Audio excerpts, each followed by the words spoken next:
monde. Alors, finalement, on le fait, ce live qui n'est pas live. Donc, pour les personnes qui étaient avec nous sur Instagram Live, ça a été de courte durée. Il y a eu grosses tempêtes au Québec puis en Ontario dernièrement et ça fait en sorte que le Wi-Fi chez Elise n'est pas très bon. Alors, on est maintenant sur Zoom en préenregistré et ça semble fonctionner mieux. Donc, on va, oui, fingers crossed, on va vous parler de canalisation et démarche créative parce que, Élise, tu es écrivaine et puis je vais comme changer l'introduction. Je ne ferai pas la même introduction que j'ai faite sur l'Insta Live qu'il y a des gens qui l'ont regardé. Est-ce que toi, tu veux te présenter? Oui, ben, je suis écrivaine. J'utilise ce mot-là plutôt que auteur-autrice parce que je ne suis pas l'auteur de livres, tu sais, je les écris. Pour moi, ce n'est pas un titre, c'est une manière de désigner ma pratique, de désigner ce que je fais. C'est quoi mon matériau? C'est l'écriture. Donc, c'est pour ça que j'utilise le terme écrivaine. Et puis, ce roman-là, pour lequel on va se parler ce matin, c'est mon troisième roman. Le premier a été publié en 2013. Il y a un deuxième qui n'a pas été publié. Et voilà, Une chance qu'on s'aime, qui est une série de 3 tomes, dont le premier s'appelle Cher Dolores. Donc, voilà. Oui, que j'ai lu, que j'ai eu le grand honneur de lire comment on dit ça, en preview? Ah, c'est les versions brutes. C'est plus Oui. que le manuscrit. Tu as lu la version de travail. Écoute, Ouais. la version de travail pour moi qui était déjà un roman fini. Et honnêtement, Élise, je me rappelle pas c'était quand la dernière fois que j'avais dévoré un roman comme ça. J'étais au chalet puis j'arrivais pas à arrêter. Puis en plus, tu nous l'as donné en première partie, deuxième partie à tous tes yeux extérieurs. Puis j'étais comme oh non, je sais pas la fin. J'avais tellement hâte à la deuxième partie. C'est vraiment un page turner comme on dit là. Vraiment chapeau, super roman. Merci beaucoup. Il a Mhm. été pensé pour être le fun. Je ne sais pas si tu te Oui. rappelles, quand j'ai fait appel à vous, là, mes lecteurs externes, c'était pour valider s'il était agréable. C'était fait pour être une expérience agréable. J'ai eu des lecteurs aussi qui l'ont lu masculin pour qu'ils me valident le point de vue masculin dans le roman parce que c'est je dirais, la perspective que j'avais peut-être le plus de difficulté à adopter. Donc, à ce moment-là, c'était pour valider ça. Mais oui, oui, donc il a été pensé pour être le fun. Puis, ben c'est ça, on se parle ce matin parce que avec toi, j'ai réalisé que, sans m'en rendre compte, j'utilisais la canalisation dans mon travail de création, dans ma démarche. Puis ben, tu m'as proposé de faire un live qui n'est plus un live, mais quand même, on va parler de création et de canalisation. Oui, oui, puis je trouvais ça intéressant parce que dans le live, je parlais du fait que toi et moi, on a comme plusieurs vies, plusieurs métiers. On est également traductrice, réviseur, puis pendant des années, on était jumelés. Élise est hyper créative, elle faisait de la transcréation, c'est de la traduction créative. Puis moi, j'étais sa réviseur, donc je voyais comment est-ce qu'elle était créative et tout. Et puis tu m'as dit que, en fait, comme j'ai commencé plus à canaliser puis à te parler de ça, toi, en même temps, tu as comme commencé à l'intégrer dans ta démarche créative. Oui, oui. Ben, l'intégrer et à réaliser qu'il y avait certains mécanismes que je m'étais déjà approprié au fil des années. Il faut dire aussi que moi, je suis une grande euh, amateur de la santé mentale. Pour moi, la santé mentale, c'est aussi important que la santé physique. Puis je pratique, je dirais, je m'entraîne plus sur ma santé mentale que ma santé physique. Mais tu sais, de la même manière que les gens vont faire de la natation, de la course à pied, du ski de fond, mais moi, je travaille sur mon intellect, sur mon émotif, sur mon mental, sur mon psychologique de la même manière. C'est-à-dire, je fais de la recherche universitaire, je fais de la création, je fais de la canalisation, je fais de la thérapie cognitivo-comportementale, je fais de l'hypnose. Donc, pour moi, l'esprit comme le corps se travaille pour qu'on soit mieux dedans. Oh, ça a coupé de mon côté. En forme psychologique, on est mis dans notre tête, dans nos émotions, dans nos relations, bref. Tout ça pour dire que je pense qu'il y a beaucoup de créateurs, en fait, qui créent en canalisant. Puis canaliser, dans le fond, qu'est-ce que c'est? C'est juste, comment je pourrais dire, laisser laisser l'art te tomber dessus. C'est bête à dire, là, mais tu sais, je canalise pas aussi bien que toi, là, puis pour les gens qui nous écoutent, Mélissa, je lui fais encore souvent appel à elle parce que ma canalisation, elle n'est pas aussi bonne que ma création. Souvent, j'ai peur de faire des erreurs d'interprétation, des glissements de sens. Donc, Mélissa va m'aider quand j'ai des doutes. Mais dans la création, on dirait que j'ai plus de facilité à débloquer la porte puis à laisser les éléments de création m'arriver, puis moi, je vais les modeler, les intégrer dans ce que je suis en train de créer. Puis avec Dolores, c'est carrément ça tout le long. Tu sais, les scènes, comme tu dis, qui sont des page-turners, bien, chaque scène me tombait dessus. Et puis après ça, je la retravaillais en canalisant les différents personnages. Et bien, c'est là où ça se rapproche là, du travail des acteurs, en fait. Là. Oui. Comment tu fais ça, canaliser des personnages? Je les appelle. Mais aussi, en même temps, ils s'imposent. Dolores, ça s'est imposé. Ça faisait, là, je pense, 2 ans qu'elle vivait avec moi. Et puis, c'était en fait le personnage principal d'une série jeunesse sur laquelle je travaillais. Puis, elle était tellement envahissante que je l'ai sortie de là. Puis, je lui ai dit, bon, tiens, je vais te le donner, ton roman, je vais te la donner, ta série. Puis, en fait, je dis série, mais au départ, c'est un gros bloc, mais ça aurait été vraiment lourd de faire un 1500 pages ou je ne sais pas combien. Donc, je l'ai coupé en 3. C'est un arc très logique là, dans le développement d'un personnage, mais ça aurait pu être un seul, parce que l'histoire est arrivée là, d'une traite, mais elle me réserve encore des surprises. Donc, canaliser, c'est juste prendre le temps d'écouter un personnage qui me parle déjà. Et c'est là où je trouve que ça ressemble à ce que toi, tu fais avec les guides. Moi, je ne pourrais pas dire moi, parce que je ne suis absolument pas à ton niveau. Mais tu sais, tu t'assois, tu t'écoutes, puis tu es capable de comprendre la manière dont tu te parles, tu es capable de comprendre les signes, tu es capable de... Et puis, c'est très facile, là. Ça, je dis santé mentale. Tu sais, les gens vont dire, oh, les artistes, c'est des fous. Mais je veux dire, je ne pense pas nécessairement que c'est de la folie que d'être à l'écoute de quelque chose. Point. Et c'est ça. J'étais à l'écoute de Dolores, j'étais à l'écoute de son conjoint Franck, son ex-conjoint, et puis pour essayer de voir leur réalité par leurs yeux et l'histoire par leurs yeux. Et les événements se présentaient comme ça sans vraiment que j'aie à les réfléchir. Après, j'ai dû les organiser. Là, j'ai eu plus de difficultés, j'ai eu besoin d'aide. Il y a même un personnage, Philippe, que je sentais qu'elle allait arriver. Ça a pris 3 semaines avant que j'aie le temps de m'asseoir pour l'écrire, ce personnage-là. Puis, mais je savais qu'il s'en venait. Et le soir où j'ai écrit Philippe, qui était pensé pour être un trou de cul fini, ben, je l'ai rencontré, puis il était vraiment un chouette, chouette. J'ai vraiment été complètement surprise. Ça a tout foutu en l'air une partie de l'histoire parce que je l'avais vu d'une autre perspective, mais je ne l'avais pas encore rencontré, Philippe. Donc voilà, c'est très spécial là, comme processus de création, mais moi, je suis persuadée qu'il y a beaucoup d'artistes qui fonctionnent comme ça, Oui. peut-être sans le comprendre. Oui, oui. Je trouve ça fascinant parce que moi, quand je canalise les guides vraiment qui vont venir parler, ou bien je vais voir une vie antérieure un peu comme un film. Donc là, c'est pas tant eux qui me parlent, mais moi qui vais voir la vie antérieure comme un film. Mais généralement, c'est vraiment les guides qui vont passer des messages pour moi, pour les clients. Je les laisse parler à travers moi. Tandis que toi, ça a vraiment l'air d'être comme les personnages qui arrivent et non nécessairement tes guides sont là, c'est sûr, là, mais quand tu le fais dans un esprit de création, tu laisses carrément les personnages arriver. Oui, ouais, puis tu vois, je vois ta Rivière-Longue derrière toi, mon premier roman. Oui. J'ai commencé, tu vois, la première ligne a été écrite en 2007 parce que j'ai vu un oiseau qui me semblait être un oiseau poilu. Et puis, l'oiseau poilu est resté, comme Dolores est resté collé. Et j'ai commencé à écrire Rivière-Longue, c'est en 2007. C'est l'histoire d'une femme qui part et qui abandonne sa fille. Et du coup, quand j'ai cette histoire-là qui arrive, je ne comprends pas ce qui se passe. Il n'y a que le début qui est resté écrit. Pendant 3 ans de temps, je n'y ai pas retouché jusqu'à ce que je sois en contact personnellement avec la situation que la mère d'Aline avait vécue, Aline, la mère de Marcel, avait vécue, et que je comprenne ce qui s'était passé 3 ans plus tard. Je fais, oh mon Dieu, OK, fait que c'est ça. C'est ça qui est arrivé. Ah ben, et là, donc c'est un peu le même principe. Puis Rivière-Longue a été beaucoup écrit en canalisation. Maintenant, avec le recul, je le vois. Mm-hmm. Puis tu sais, il y a probablement d'autres artistes qui appellent ça autrement, là, mais nous, on l'appelle comme ça. Là, mais bon, mais beaucoup moins contrôlé, beaucoup moins assumé.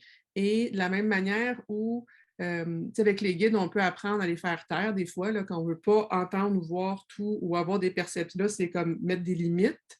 Ben, avec Rivière-Longue, je n'ai pas mis assez de limites dans ma création. Puis avec le deuxième livre où j'ai travaillé ma démarche créative, même chose, ça a été une expérience assez difficile, plus douloureuse parce que je n'avais pas mis de limites dans ma création. J'étais très envahie par une histoire beaucoup plus sombre, puis je n'arrivais pas à, comment je peux dire, surnager au-dessus de ça. Et là, avec Dolores, puis avec ce que tu m'as appris, puis pas seulement ce que tu m'as appris, j'ai progressé en thérapie aussi. Moi, je fais de la thérapie depuis 15 ans. Mhm. Mais par exemple, pour ce qui est de mettre des limites à cette inspiration-là ou à cette intuition-là, ça, c'est toi qui m'as montré comment faire avec, je pense, l'aide d'une de tes collègues même. C'est-à-dire qu'il faut mettre des limites à un moment donné à tout ce qu'on reçoit. Oui. Ça, en création ou pas, je pense que c'est bien pour tout le monde d'apprendre à le faire.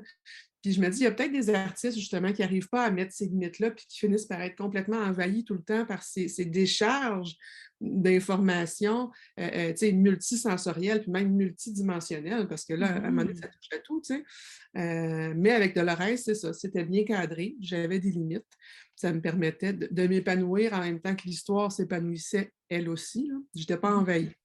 Oui, oui.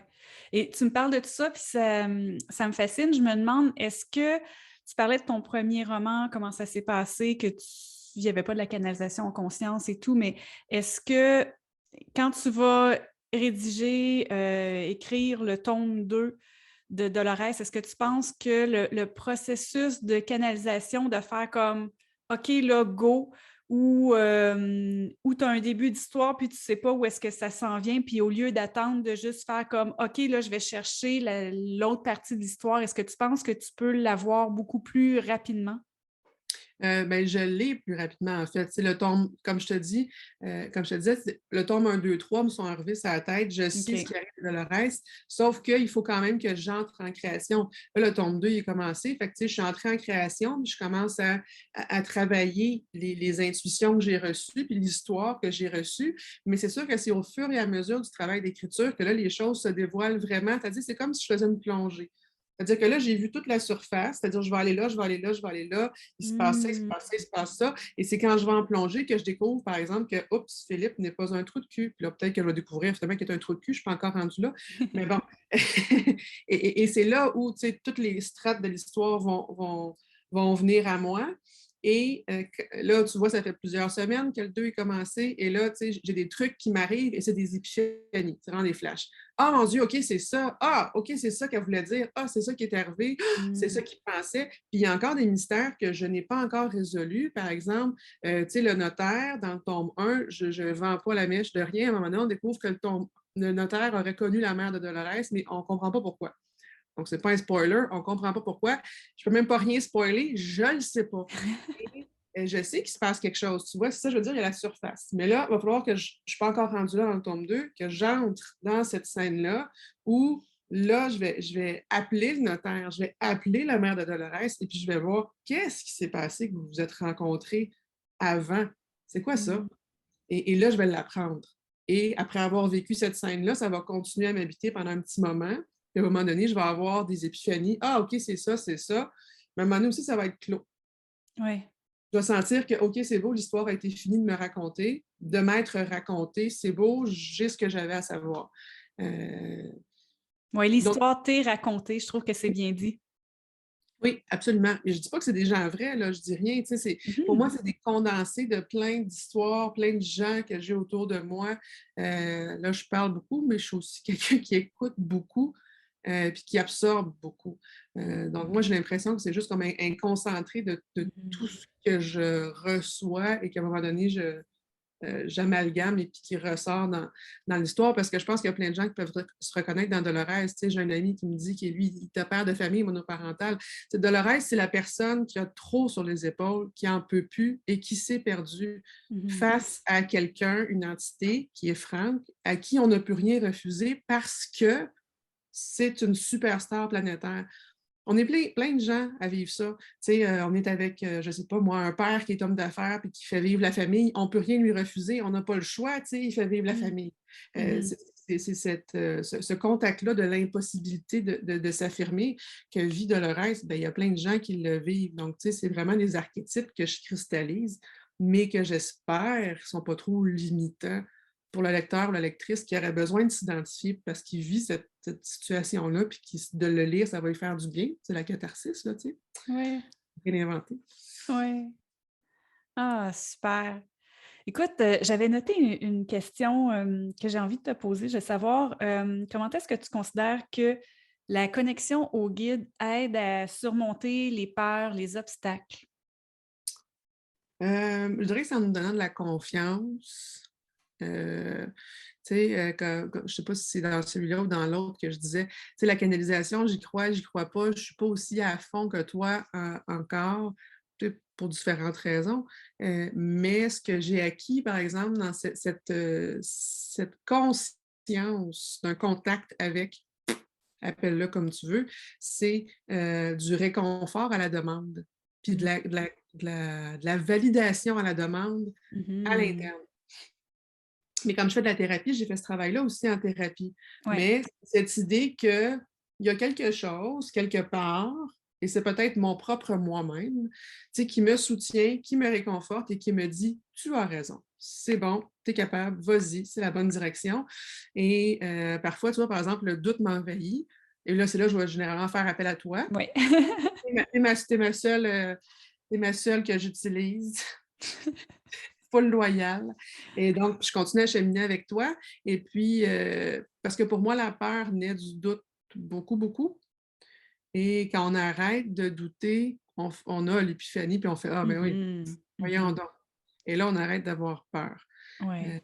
Euh, c'est important le réconfort, tu sais, on en a tous besoin. Puis, je veux dire, la pandémie nous l'a montré aussi, tu sais, on a été très seuls. Où va-t-on chercher le réconfort? Le réconfort, il est là. On a juste à le prendre. Ouais. Heu, ou Tout à fait. par rapport à la peur, mais bon, j'ai élargi ta question, là. Ouais, puis j'aime ça que tu dises que ça fait longtemps que tu fais de la thérapie parce que moi, je crois vraiment à jumeler, thérapie puis séance de canalisation, archives akashiques, tout ça. Je trouve que les 2 ça amène des perspectives puis des outils différents. Puis je mets vraiment pas ça de côté parce que je sais qu'il y a des médiums qui ne jurent que par leur méthode, mais moi, je pense qu'il faut vraiment aller jumeler plein de méthodes puis s'amener tous les outils possibles, dans la vie. Puis aussi, quand tu parlais du doute, ben, je travaille beaucoup là-dessus dans les séances de coaching avec mes clients. C'est comme le plus grand obstacle quand on veut canaliser pour soi-même, c'est d'avoir ce doute-là. Est-ce que c'est vrai, pas vrai, ce que je reçois? Donc oui, c'est drôle parce que moi, je le sais que tu canalises super bien parce que des fois, tu me parles de choses vraiment anodines que je fais comme « Oh my God, c'est fou tout ce que tu reçois ». Mais c'est vrai que dès qu'on doute, ou on veut de la validation, tu sais, on veut comme une autre confirmation, on va voir quelqu'un d'autre. Moi-même, tu sais, j'ai une personne que je vais voir de temps en temps pour valider des choses. Oui, oui, tout à fait. Puis, je voulais te demander aussi, alors ça, toi, tu l'as déjà répondu, mais est-ce que la canalisation, ça influence d'autres aspects de la publication d'un livre? Mis à Heu, part, tu sais, comme quand tu le crées. ça affecte aussi beaucoup la naissance. Après l'avoir écrit, hein, on l'envoie à des éditeurs et il Oui. nous est refusé par plein d'éditeurs, sauf un seul habituellement, ou bon, plusieurs si on est très chanceux ou très, très hot. Et là, après, l'éditeur commence à travailler, puis à mettre ses mains dedans. Puis l'écriture, c'est généralement solitaire. On est chez soi. On ne présente pas ça à personne. C'est pas comme une chanson. Écoute ma toune en 3 minutes. Non, non. Lis Ouais, 336 pages. Tu sais, c'est ouais. dur à le sortir. Donc, quand on l'amène à l'éditeur, là, il y a beaucoup de mauvaises. L'ego entre en jeu énormément. Là. C'est comme grosse, grosse panique. Et la canalisation va aider à ce moment-là à créer un détachement. Mmh. Je trouve parce qu'on a justement cette base de réconfort, de validation qui amène de la confiance, qui amène de la paix aussi beaucoup. Donc, c'est j'envoie le manuscrit et je sais que là, je vais vivre une expérience qui va être difficile par les refus. Tu sais, je dis Mmh. ça statistiquement, non, c'est pas 100%, mais l'écriture, c'est pas quelque chose qui est facile à cause de ce processus-là qui suit la finalisation du manuscrit quand on veut le faire valider par une instance éditoriale et qu'il soit publié, parce qu'on peut faire du compte d'auteur aussi, là, mais bon. Et ensuite, la promotion. Puis la promotion, c'est parler de soi, c'est vendre son livre, puis c'est difficile pour beaucoup d'écrivains qui sont justement pas là-dedans. On est caché chez nous, souvent il y a une raison pourquoi on est chez nous à écrire. Et la canalisation, donc, aide, c'est ça, à prendre une distance puis à dire, OK, la promotion, je la fais ou pas. Je la fais pourquoi? Je la fais pour qui? Et par exemple, pour moi, ça a été de réaliser que la promotion d'un livre, c'était aussi un espace de gratitude qui était à nourrir. Mmh. Et la canalisation amène aussi cette idée qu'on fait partie très petite partie d'un grand tout. Je sais, c'est super maxi cliché, mais bon, bref, je trouve que par la canalisation, on le comprend, on le vit plus. C'est Ouais. bien aussi de se sentir tout petit parce qu'on se sent moins important, puis il y a vraiment beaucoup moins de stress. Ça aide dans la promotion. Je suis tout petite avec mon livre. Il y a des millions de livres sur la terre. Tu sais, je veux dire, c'est comme à rien. Fait que calme-toi les nerfs là, avec ton ego énervé. Là, tu sais, je veux dire, t'es rien. Mais c'est ça, c'est un exercice de gratitude où tu vas nourrir. Tu vas nourrir cette gratitude-là en reconnaissant, un exercice de reconnaissance. L'éditeur qui m'a aidé, fait, je vais l'aider à rentrer dans ses sous, Mmh. hein, en vendre un petit peu. Mes enfants qui ont donné de leur temps que je passais pas avec eux, mais ces enfants-là, il faut que je les remercie. Tu sais, Mmh. donc, de porter le livre jusqu'à la fin étant les mains du lecteur, donc la vente. C'est cet exercice de gratitude-là et la promotion. Et ça, c'est par la canalisation que j'ai réussi à le comprendre puis à l'accepter. Puis c'est accepter de s'exposer aussi, Mmh. ce qu'on ne fait pas beaucoup comme auteur, comme écrivain. Et là, de se sentir soutenu par quelque chose de plus grand. Quand on s'expose, on se sent moins vulnérable et c'est très, très bienfaisant comme, comme sentiment, comme sensation. Hein. Ouais, ouais. Ouais, puis pour les personnes qui se demandent, ouais, la canalisation, ça l'a aidé avec la promotion et tout, c'est tout simplement que tu as été, demander toi-même des questions à tes guides sur qu'est-ce que tu as à savoir sur tel aspect, comment tu peux gérer ça, comment tu peux, genre être à l'aise avec, la promotion, mettre tes limites quand c'était le temps de négocier, des choses comme ça.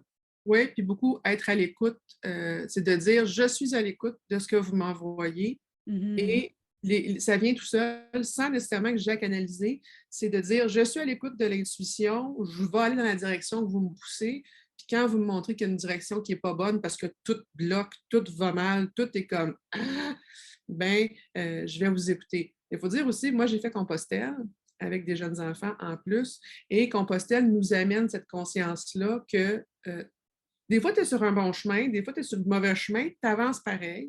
Quand tu es sur Mmh. le bon chemin, tout va bien, c'est merveilleux. Quand tu es sur le mauvais chemin, il n'y a rien à faire, il faut que tu continues à avancer, mais ça va mal. Mais il y a encore des flèches qui te disent où aller, des signes qui te disent où aller. Donc là, à ce moment-là, tu sais, je dirais que par rapport à la promotion aussi, ces étapes-là finales, ben, Compostelle s'est mélangé à la canalisation dans cette aptitude-là que j'avais déjà à Mmh. être connectée à cette intuition du chemin, de la direction à prendre. Ouais, ouais, Donc, ouais. je ne dirais pas que ce serait facile pour tout le monde. Quelqu'un pourrait avoir besoin de plus faire des séances de canalisation, mais moi, je me mettais en mode Compostelle. Je vous écoute. Où sont les flèches? Où je vais? Allons-y, tu sais. Oui, oui, c'est l'intuition, comme tu le dis, là, c'est vraiment ça, qu'il faut travailler énormément, énormément, là, pour, puis le sentir, l'intuition, souvent, on le sent physiquement à Ouais. l'intérieur de nous. Est-ce que c'est bon? Est-ce que c'est pas bon? Et puis, et j'aime le fait que tu dises que, ben, même si c'est difficile, tu continues à avancer. Parce que pourquoi est-ce que c'est difficile? Ben, tu as un défi qui se présente, tu as une leçon à apprendre. Puis si tu fermes les yeux ou tu veux pas avancer, tu veux pas y aller, ben, c'est parce que ce défi-là, il va revenir, mais encore plus gros, encore plus difficile. Donc, go, on y va, on débloque des choses, on va au-delà des peurs, puis on se sent libéré à la fin de tout ça. Oui, oui, puis c'est ça aussi, tu sais, quand de regarder au loin, c'est trop étourdissant parce qu'il te reste 400 kilomètres à faire, tu regardes tes pieds, puis tu regardes le pas que tu fais là et tu regardes seulement cette idée de progression. Donc, Ouais, il y a ça aussi, là, je trouve, avec la ouais, ouais. canalisation. Ils vont te ramener dans un moment de progression. Tu sais, quand les gens s'imaginent que la canalisation, c'est ah oui, plus tard, tu vas être riche, puis Mmh mh. marié avec un tel. Non, non, non. La canalisation, elle ne regarde pas loin.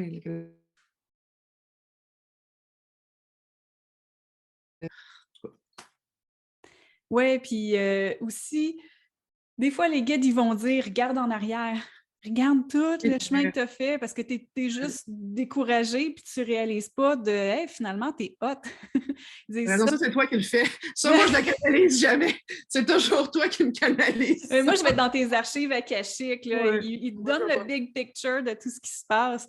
Des fois, par contre, ce qu'ils vont faire, quand on est un peu plus, quand on sait qu'on est sur la bonne voie puis qu'on a de la difficulté à y croire, les guides vont accepter de nous montrer comme un mini aperçu, comme un flash de qui on est capable de devenir, de qui notre âme souhaite qu'on devienne. Tu sais, par exemple, peut-être que toi, il y a 5-10 ans, il t'aurait montré un flash au lancement de Dolores. Puis tu aurais Ouais. fait comme Oh my God, je peux pas croire que c'est possible, mais ils font comme non, non, ça, là, c'est vraiment possible quand on regarde ton timeline, là. Puis peut-être que je l'ai eu, mais que je n'étais pas à l'écoute. Peut-être. C'est vrai que, tu vois, là, on a tous, je pense qu'on a probablement tous des types de canalisation qu'on fait naturellement, puis qui viennent avec nos défauts, nos qualités, nos forces, nos faiblesses. Puis c'est ça. Là, tu me le fais réaliser à quel point, c'est ça, dans ta canalisation, tu viens compenser des faiblesses que j'ai là, par rapport à moi, qui est quand même très dur avec moi-même. Donc là, on dirait qu'il passe par toi pour m'envoyer des messages parce que moi, ça, je ne l'entends jamais, ce type de message-là sur le chemin parcouru. Mais en même temps, c'est correct, là, je veux pas. Moi, je suis bien dans le fait que j'avance, puis j'avance maintenant, là. Oui. Hashtag moment présent. Ouais, je vis ma best life, quoi. Donc voilà. Il faut que j'aille porter mon fils à la garderie. Ben oui, c'est ça, je te retiendrai pas plus longtemps. Est-ce que tu veux juste Faire un dire beau aux gens comment baptême. est-ce qu'ils peuvent te trouver et trouver ton Ah bon. livre? Ouais, là, il va être en France bientôt. Wouhou! Je vais le remontrer, là. Par l'entremise de la Librairie du Québec à Paris. OK. Puis, s'il ne l'est pas déjà, il faut que je vérifie, mais bon, bref. Et là, ben, au Québec, partout en librairie. Vous pouvez l'acheter en ligne. Il est même sur plusieurs liseuses aussi. Donc voilà. Puis, bon, Wouhou! sur Instagram facilement, sur Facebook aussi. J'ai Oui, pas encore Instagram, tu es arrobas Lélie Lélise. de Oui, oui. Bala, B-A-L-A. Il n'y a pas de Point. point. C'est. Oui, non, L-E-L-I-S-E. Oui. OK. Point B-A. Arrobas Lélise Ballant. OK. Ouais, voilà. Ça, c'est ton Instagram. T'es-tu ailleurs pour te trouver? Ben, mon Facebook, là, mais avec mon nom ordinaire, Élise Lagacé, écrivaine. Donc, Parfait. donc voilà. Sinon, je suis toujours connectée. Vous pouvez me rejoindre par mes guides. Oui, c'est ça. C'est une blague! Je n'ai très peu par téléphone cellulaire jusqu'à temps que les antennes soient réparées. Bref. Oui, c'est ça, c'est ça. J'aime ça, on peut avoir une connexion cosmique en tout temps. Absolument. Ça résiste aux tempêtes. Merci Ouais. beaucoup de m'avoir accueilli, par exemple, sur ta plateforme. Hey, merci d'être venu parler. Merci, merci. J'espère que ça va aider d'autres personnes qui font de la création puis qui cherchent à allier canalisation avec ça. Ça amène assurément un gros, gros plus. Yes. Ouais. Bon. Prends soin OK. de toi. On se Merci reparle beaucoup. bientôt. Toi aussi. Bye Bye! bye.